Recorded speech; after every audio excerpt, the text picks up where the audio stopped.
This is Echo Arena gameplay, a new game that's in beta that came out today on June 23rd for the Oculus Rift, and this is the most unique VR experience I have ever had. I really cannot wait to keep playing this. It's a 3-on-3 only multiplayer game, and if you've read or seen the movie Ender's Game, you already have a very good idea of what this game is like. You're in a zero-G environment, and it's basically hockey or soccer where you have to get the disc into the other team's goal. And you have jetpacks on your wrists to kind of propel you and direct yourself around the environment. You can also grab onto these fixed objects and push yourself off of the walls or these other blocks just kind of floating that are, fixed, even though they may not look like they're fixed. The full game of Echo Arena comes out on July 20th, and it's the multiplayer half of the, Echo VR franchise. Lone Echo is the single player half of the game, and you might see a little bit of jumpiness in this video here. The players jumping back and forth is actually a little bit of lag that I was noticing in a couple games. Overall, it's been very good, but it did kind of hop in and out. The way that the viewing controls work is that your head, obviously, it's got the 3 full 60 tracking.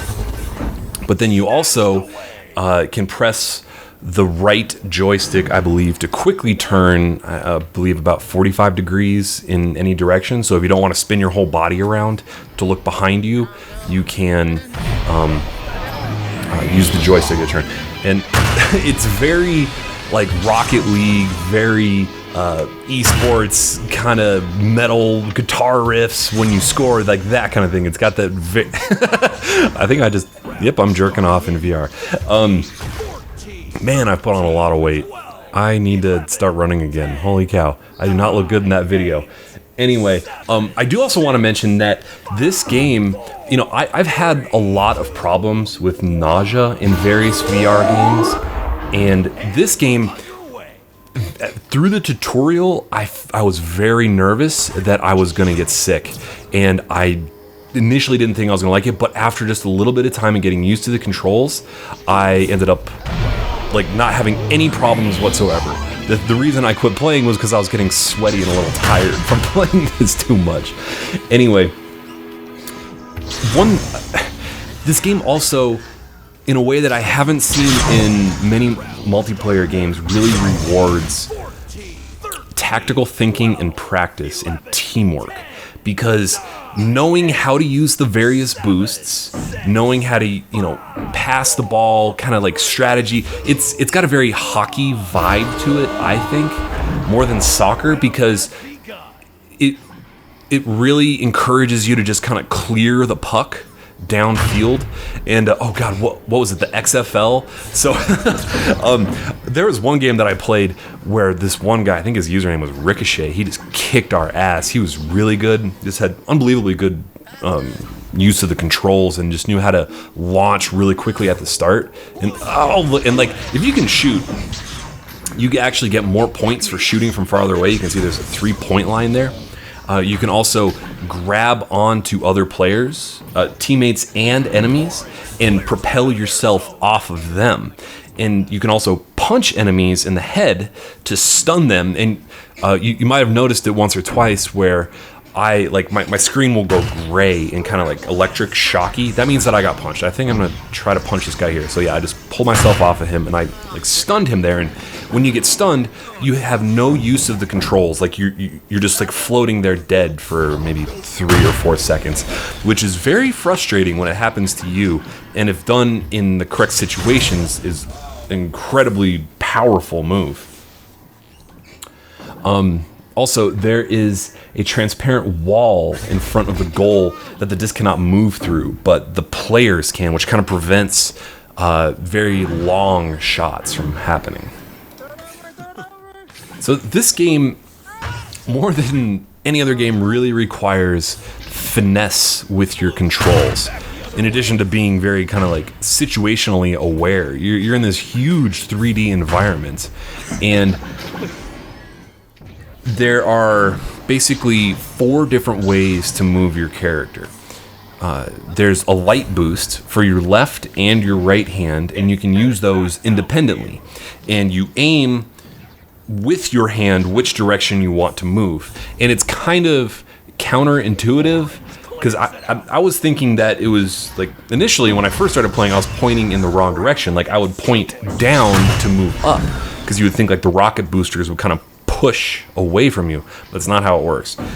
If you push with your right, or if you aim with your right hand out, it's going to push you to the right. And inversely, aim with your left hand straight to your left, you're going to go to the left. You can also use both of them simultaneously to get kind of a double boost. There's also the heavy boost. I think there's the different term for that in the game, but it aims with your head. So whatever direction you're pointing your head is where it aims. So you can simultaneously be pointing left, pointing right, and aiming forward, and have the jetpacks on your body moving you in all those directions simultaneously. And you can also grab off of different objects in the environment to kind of push and propel yourself away. One thing that I think is going to end up being very critical in the success, if there's like a ranked version of this, some sort of leaderboard, is having like a dedicated defender to play goalie, because as you can see, you can score very quickly in this game. It's very easy to catch the other team off guard and just make a run for it right at the beginning. Like if you don't get a good launch at the start, and like your 3 teammates are heading towards the opposite side, and then they get the puck and go right through you, they're just going to score on an open net. And I mean, this beta only has open matchmaking, no teams or anything like that, so it was hard to coordinate, I guess. And obviously everybody's still learning the controls, and no one really wants to sit back and play defense at the start of this. But I can see this game is getting very like strategic and like having different roles, kind of in the way that like a MOBA would. Come on, score! No, I missed just over the top. I forgot about that. Oh God, I should have. Oh man. Anyway, I'm loving this game. Unfortunately, it's not working with my streaming software, so I won't be streaming it, but I will be posting some more videos as time goes on. I can't wait to play the full game. Thanks for watching, and game on. It's awesome. Holy shit, who's got Gotta play a little bit, calm down. Woo! No, I haven't been able to play it. They just fixed the servers.